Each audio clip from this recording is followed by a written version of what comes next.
देश खतरनाक दौर में है। आम आदमी के अधिकारों पर डाका डाला जा रहा है।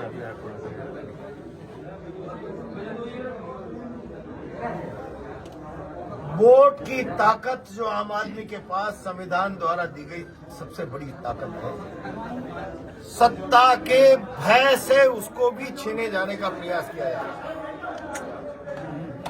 और इसके लिए पुलिस प्रशासन सारी की सारी शासन तंत्र की प्रशासनिक मशीनरी का उपयोग करना, मैं बहुत जिम्मेदारी से कह रहा हूं कि अगर वोटिंग का अधिकार, उसकी ताकत लोगों के हाथ में नहीं बची तो भारत में संविधान का कोई मूल्य नहीं बचेगा। महत्वपूर्ण मुद्दा है। दूसरा, राजस्थान में चारों तरफ अराजकता है, अव्यवस्था है, विकास नाम की कोई चीज नहीं है। राजस्थान त्रायमाम कर रहा है, सरकार बेखबर है। पूरा राजस्थान अतिवृष्टि से पीड़ित है। खासतौर से कोटा और बूंदी जिले के कई गांव में तो करोड़ों रुपए का नुकसान। और भारतीय जनता पार्टी की सरकार के प्रतिनिधि लोगों के बीच में जाकर फोटो खिंचाने के अलावा अब तक कोई राहत प्रदान नहीं कर पाए। और मौजूदा आपदा राहत के प्रावधान ऊंट के मुंह में जीरो के बराबर है। ये प्राकृतिक आपदा की भरपाई नहीं कर सकते। लोगों का तबाह हो गया, परिवार जीवन तबाह हो गया। हमने मांग की है सरकार नुकसान की भरपाई के लिए स्पेशल पैकेज की घोषणा करे। अकेले निमोदा गांव में प्राकृतिक आपदा से ज्यादा मानवीय त्रुटि, एक ठेकेदार को जो भाजपा का कार्यकर्ता है तालाब की मछली का इलीगल ठेका देके जाल लगाने का उसको परमिशन दे दी, अवैधानिक। उसका परिणाम ये हुआ कि अगर तालाब दिन की जगह रात को टूटता तो 150 लोगों की कैजुअलिटी होती है। सारे गांव में देखते देखते चंद पलों में आदमी डूबे, इतना पानी आ गया। दिन का समय था, जान माल तो जान बचा ली, माल नहीं बचा पाए। लोगों के लहसुन, गेहूं, धनिया, चना, सारा गांव सड़ रहा है। जानवर बंधे के बंधे रह गए। कौन जिम्मेदार है इन हालातों का? और इन हालातों में जब राम रूठ जाए तो राज से जनता अपेक्षा करती है। राज नोटंकी कर रहा है, मजाक कर रहा है। इसलिए जब तक स्पेशल पैकेज जारी नहीं करते लोगों को राहत मिल नहीं सकती। स्मार्ट मीटरिंग के नाम पर पूरे देश की बिजली व्यवस्था को निजीकरण की तरफ धकेलने का प्रयास हो रहा है।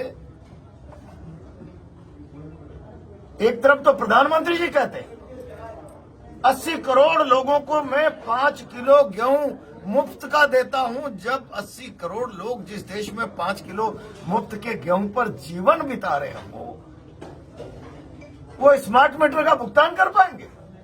और स्मार्ट मीटर का मतलब प्रीपेड व्यवस्था की तरफ कदम बढ़ाना। रात के 2 बजे लाइट चली गई, सुबह कमाता है, शाम को खाता है, उससे ये अपेक्षा करोगे कि वो रात को 2 बजे जून की भारी उमस भरी गर्मी में अपने फोन से रिचार्ज कर देगा? इस सारे देश के साथ अन्याय है, अन्याय। इन सारी बातों को लेकर पूरी ताकत से बंद करो ये वोटों पर लूट डकैती। प्रजातंत्र में सरकारें सुरक्षा की गारंटी है, भय का कारण नहीं। भयग्रस्त करके आप मतदाता को अपने मत के अधिकार को बदलने के लिए मजबूर कर दो। तुम्हारी खान बंद कर देंगे, तुम्हारा व्यापार बंद कर देंगे, तुम्हारा तबादला कर देंगे, तुम्हारी मशीनरी जब्त कर देंगे, रोजगार के साधन संसाधनों का सत्यानाश कर देंगे। क्या ये प्रजातंत्र में स्वच्छ परंपरा है? क्या ये वोटों के अधिकार की ताकत जो संविधान देता है, इसके अलावा जनता के हाथ में अपनी शक्ति प्रदर्शित करने का कोई दूसरा हथियार नहीं है? उस पर भी डाका डाल दो। कहां ले जाना चाहते हैं देश को? और देश किसी सरकार की मर्जी से नहीं, संविधान की मर्जी से चलता है। और संवैधानिक प्रावधानों पर सीधा सीधा खंजर चलाना मैं समझता हूं लोकतंत्र की हत्या है, संविधान की हत्या है। कांग्रेस पार्टी इसे बर्दाश्त नहीं कर सकती। राहुल जी खड़गे जी ने पूरे देश में अभियान चला रखा है। 10 तारीख को हमारा भी प्रदर्शन होगा। बंद करो ये संविधान की हत्या, वोटों की लूट डकैती। तो कोटा में कानून व्यवस्था बिल्कुल खराब हो चुकी है, लोगों की सुनवाई नहीं हो रही है। कैसे कानून व्यवस्था चलेगी? यहाँ न एसपी की चलती, न आईजी की चलती। वो टाइम पास कर रहे हैं, हाजिरी भर रहे हैं। एक प्रमोटी व्यक्ति होदेदार बनकर सारी व्यवस्था को गौण कर रहा है और उसका करैक्टर ये है कि उसके चेंबर में एक तरफ पुलिस के अधिकारी बैठते हैं, दूसरी तरफ सामने शहर के टॉप क्रिमिनल्स बैठते हैं। क्या संदेश देना चाहते हो? क्या इस तरीके से आप शहर की कानून व्यवस्था मेंटेन कर लोगे? जानबूझकर भाजपाई शासन शहर की नहीं पूरे राजस्थान की कानून व्यवस्था खराब करके अराजक हालात पैदा करना चाहता है। हम भाजपा के शासन की इस मंशा को पूरा नहीं होने देंगे। सड़कों पर ईंट से ईंट बजा देंगे। 10 तारीख प्रातः 11 बजे किशोर सागर तालाब से जुलूस प्रारंभ होगा, कलेक्ट्रेट तक जाएगा। आप मानना, स्टेट नई दिल्ली की सरकार के कानून के पर्दे फाड़ देगा हमारा प्रदेश। कितने लोग शामिल होने की संभावना है?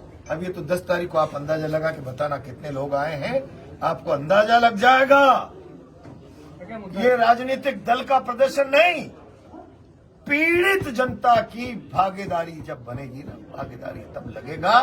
अत्याचारों की तस्वीर है ये प्रदर्शन दिल्ली और प्रदेश की। इतने लोग आने वाले हैं। मुद्दा बता तो दिया, सारे मुद्दे बता। अरे कौन कौन शामिल होने की क्या ऊपर से? अभी हमने प्रदेश अध्यक्ष जी को, नेता प्रतिपक्ष को कहा है। विधानसभा चल रही है, नेता प्रतिपक्ष शायद आवे नहीं। प्रदेश अध्यक्ष जी और किन किन लोगों को आना है, जिला संगठन ने प्रदेश संगठन को लिख दिया है। प्रदेश संगठन अपने हिसाब से